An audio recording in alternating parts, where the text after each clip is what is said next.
اعوذ باللہ من الشیطان الرجیم بسم اللہ الرحمن الرحیم ان الذین سبقت لهم منا الحسنى اولئک عنها مبعدون لا يسمعون حسیسها وهم فیما اشتهت انفسهم خالدون۔ یہ سورہ انبیاء کی آیت نمبر 101 اور 102 ہے، اور ترجمہ یہ ہے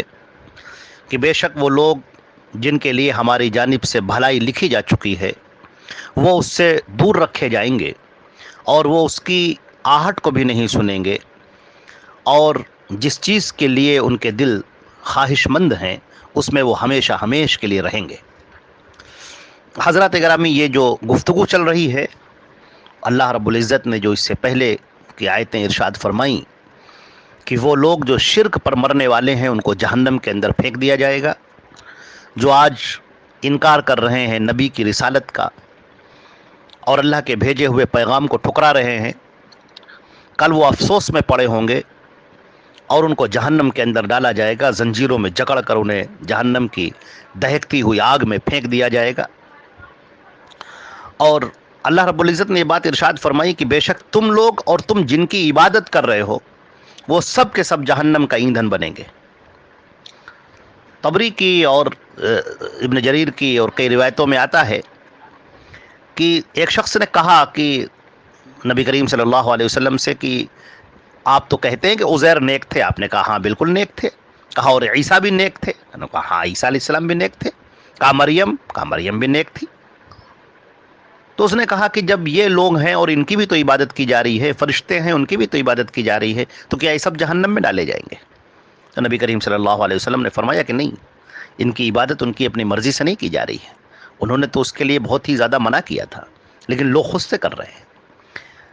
تو اسی کا جواب ہے یہ اس آیت کے اندر، اگرچہ آیت بہت ہی عام ہے، کہ بے شک وہ لوگ جن کے لیے خوشبختی طے کر دی گئی ہے، جو توحید کی دعوت دیتے رہے یا توحید پر قائم رہے، انبیاء کرام ہوں یا مومنین خالصین ہوں، مومنین صادقین ہوں، وہ جو توحید کی دعوت دیتے رہے، توحید میں سرشار رہے، توحید کے لیے جنہوں نے تکلیفیں اٹھائیں اور شرک کی نفی کرنے پر اور اس کا انکار کرنے پر جن کو بے تحاشا اذیتیں اور تکلیفیں دی گئیں، انبیاء کرام بھی اور ان کے متبعین، ان کے ماننے والے بھی، جن کے لیے انتہائی تکلیفیں اور انتہائی مصیبتوں کا انہوں نے سامنا کیا، ان کے لیے اللہ نے خوشبختی لکھ دی۔ یہ اللہ کا انعام ہے جو جنت کی شکل میں ان کو مل رہا ہے، اللہ کے رضامندی کی شکل میں ان کو مل رہا ہے۔ تو یہ وہ لوگ ہوں گے اولئک عنہا مبعدون، جو اس جہنم سے دور رہیں گے، دور رکھے جائیں گے، اس لیے کہ انہوں نے اپنی مرضی سے ان کی مرضی شامل نہیں تھی اس عبادت میں، لوگوں نے ان کی عبادت کرنی شروع کر دی۔ حضرت عزیر علیہ السلام ہوں یا عیسیٰ علیہ السلام ہیں، مریم ہیں یا فرشتے ہیں، جن کو لوگوں نے اپنا معبود بنا لیا، ان کی عبادتیں کرنے لگے، پوجا کرنے لگے، تو یہ اس پر راضی نہیں ہیں۔ انہوں نے ہمیشہ انکار کیا، توحید کی دعوت پیش کی، اللہ کی طرف لوگوں کو بلایا۔ اب ان کے جانے کے بعد، اس دنیا سے رخصت ہونے کے بعد اگر لوگ ان کی عبادت کرنا شروع کریں تو اس میں انبیاء کرام کا کیا قصور ہے؟ فرشتے اپنے کام پر لگے ہوئے ہیں، اگر لوگ ان کی عبادت کرنا شروع کرتے ہیں تو فرشتے بیچارے کیا کریں؟ حضرت مریم علیہ السلام کس قدر نیک خاتون تھیں، اگر لوگ ان کی عبادت کرنا شروع کر دیں تو اس میں مریم کا کیا قصور ہے؟ لہٰذا یہ لوگ اس میں شامل نہیں ہیں۔ البتہ وہ لوگ شامل ضرور ہیں جنہوں نے اپنی عبادتیں کروائی ہیں، جیسے فرعون تھا، انا ربکم الاعلی کہا کرتا تھا، میں تمہارا سب سے بڑا رب ہوں۔ اور آج بھی ہم دیکھتے ہیں بہت سارے لوگ جن کے سامنے سجدے کیے جا رہے ہیں، ان کے پیروں پر سر رکھا جا رہا ہے، ان کے آستانوں پر سجدے کیے جا رہے ہیں، ان کے دربار میں ان کو سجدے کیے جا رہے ہیں، اور انہوں نے اپنے مریدین کو سمجھا رکھا ہے کہ ارے یہ عبادت نہیں ہے، یہ تو سجدہ تعظیمی ہے، احترام کا سجدہ ہے۔ اللہ کی پناہ، وہ سجدہ جو صرف ایک اللہ کا حق ہے، اسے اس کو بندوں کو دیا جا رہا ہے، اور اس پر تعویلیں بھی کی جا رہی ہیں۔ کیسا شیطان مردود نے ذہن پر اپنے جال ڈالے ہیں، کیسے وسواس ڈالے ہیں کہ لوگوں نے اس عبادت کو بھی وہ کہہ دیا، اس کی تعویل کر لی۔ شرم نہیں آتی انسانوں کو کہ وہ ایک طرف اللہ کے لیے سجدہ کر رہا ہے، سبحان ربی العلیٰ کہہ رہا ہے، اور دوسری طرف ان مزاروں کے سامنے جا کر سجدہ کر رہا ہے، اور بڑی شان سے کہتا ہے کہ نہیں ہم تو سجدے تعظیمی کرتے ہیں۔ اللہ کی قسم اگر یہ سجدے تعظیمی جائز ہوتا تو صحابہ کرام نے اللہ کے رسول کا سب سے پہلے کیا ہوتا، مگر نہیں۔ ایک صاحب کہتے بھی ہیں، ایک صحابی ہیں، روایت میں آتا ہے، حدیث شریف کے اندر آتا ہے کہ وہ حیرہ کی طرف گئے، انہوں نے دیکھا کہ وہاں کے لوگ اپنے پادریوں کو سجدہ کر رہے ہیں، وہاں سے آئے اور کہنے لگے اللہ کے رسول صلی اللہ علیہ وسلم، میں ادھر حیرہ گیا تھا ملک شام کی طرف، تو میں نے دیکھا لوگ اپنے پادریوں کو سجدہ کر رہے ہیں، اے اللہ کے رسول آپ تو اس بات کے زیادہ مستحق ہیں کہ آپ کو سجدہ کیا جائے۔ نبی کریم صلی اللہ علیہ وسلم نے بڑے پیار سے فرمایا، کہا اچھا یہ بتاؤ تم میری قبر کے پاس سے گزرو گے تو سجدہ کرو گے؟ انہوں نے کہا نہیں۔ دیکھیے کیسی توحید بسی ہوئی ہے دماغوں میں، کہا نہیں نہیں بالکل نہیں، ہرگز نہیں۔ آپ نے فرمایا تو پھر ٹھیک ہے آپ بھی مت کرو۔ یہ سمجھا دیا کہ انسان کے لیے انسان کا سجدہ نہیں ہے، خواہ تم اس کی کتنی ہی تعویل کرو، اس کو سجدہ احترام، سجدہ تعظیمی کچھ بھی کہہ کر اپنے اس دل کو سمجھا لو، لیکن حقیقت میں یہ شرک ہے، اور جس کی سزا جہنم کے اندر پھینکا جانا ہے۔ تو وہ جو اپنے اس پر راضی ہیں، اس پر خوش ہیں کہ ہم کو سجدہ کیا جا رہا ہے، ایسے لوگوں کو پکڑ کر جہنم کے اندر ڈالا جائے گا کہ دیکھ لو تم،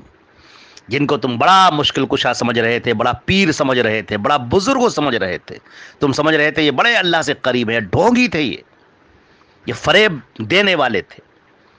یہ تمہاری آخرت کو تباہ کرنے والے تھے، انہوں نے تم کو برباد کر کے رکھ دیا، تمہارے ایمان کا سودا کیا، آج یہ جہنم کے اندر پھینکے جا رہے ہیں، دیکھو اپنی آنکھوں سے، اور تم بھی پھینکے جاؤ گے۔ انکم، تم، وما تعبدون، اور جس کی تم عبادت کر رہے ہو، یہ سب اللہ کو چھوڑ کر سب جہنم کا کندہ ہیں، جہنم کا ایندھن ہے۔ لیکن یہ لوگ جو نیک ہیں، صاحب ایمان تھے، انبیاء کرام ہیں،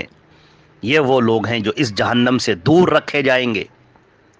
اور صرف اتنا ہی نہیں، جب یہ جنت میں داخل ہو جائیں گے، لا یسمعون حسیسہا، تو جہنم کی آہٹ کو بھی نہیں سنیں گے، جہنم کو بند کر دیا جائے گا، جنت سے بالکل دور، جنت والے اس جہنم کی کوئی تکلیف کو، اس کی آوازوں کو، شور غل کو، چیخ پکار کو،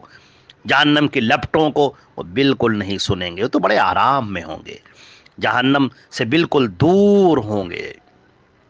جنت کے اندر مزے کر رہے ہوں گے، عیش کر رہے ہوں گے، آرام کر رہے ہوں گے۔ وَهُمْ فِي مَشْتَہَتْ أَنفُسُهُمْ، جو بھی ان کے دل نے خواہش کی، جو بھی انہوں نے چاہا، جو بھی انہوں نے مانگا، جو بھی ان کا دل طلب کر رہا ہے، وہ سب ان کو میسر ہے، سب ان کو مل رہا ہے۔ خالدون، ہمیشہ ہمیشہ کے لیے، ہمیشہ ہمیشہ کے لیے وہ اس میں رہیں گے۔ ایسا نہیں ہے کہ نعمتیں چھن جائیں گے۔ دنیا میں آدمی جوان ہوتا ہے، جب جوان ہوتا ہے تو اس کے بڑی تمنائیں ہوتی ہیں، اور اس کے بعد پھر وہ بوڑھا ہو جاتا ہے، اب اس کی تمنائیں بھی دھیرے دھیرے ختم ہوتی چلی جاتی ہیں، اور اگر ختم نہ بھی ہوں تو اب وہ کسی لائق نہیں رہتا۔ وہ اچھا کھانا کھانا چاہتا ہے لیکن کھا نہیں سکتا، ہضم نہیں ہو رہا ہے، دانت نہیں ہے، آنتیں کمزور ہو گئی ہیں، معدہ کمزور ہو گیا ہے، اب وہ کھا نہیں سکتا۔ تو یہ نہیں ہے، اب وہاں پر جنت میں جو بھی نعمت تم کو دی جائے گی وہ ہمیشہ ہمیش کے لیے ہوگی۔ 33 سال کی عمر کا نوجوان بنا کر داخل کیا جائے گا، شاندار، خوبصورت، انتہائی خوبصورت نوجوان، ادھر جنتی مرد اور جنتی خواتین، جن کو حسن سے نوازا جائے گا۔ اللہ رب العزت انہیں وہ طاقت اور وہ قوت عطا فرمائے گا، وہ دل عطا فرمائے گا، وہ سکون اور اطمینان عطا فرمائے گا، جس کا وہ تصور بھی نہیں کر سکتے، سوچ بھی نہیں سکتے۔ کبھی تم اکیلے میں بیٹھ جاؤ، اپنی نعمتوں کو شمار کرنا شروع کرو، ایک کاغذ لے لو، قلم لے لو کہ مجھے یہ چاہیے، یہ چاہیے، یہ چاہیے، کتنا تم سوچ سکتے ہو؟ تمہاری سوچ بالکل چھوٹی، کیا سوچ لو گے تم؟ زیادہ سے زیادہ یہ پوری دنیا مانگ لو گے؟ جتنی نعمتیں تم نے اپنی دیکھی ہیں یا سنی ہیں یا تصور کی ہیں، ان نعمتوں کو تم لکھ دو گے؟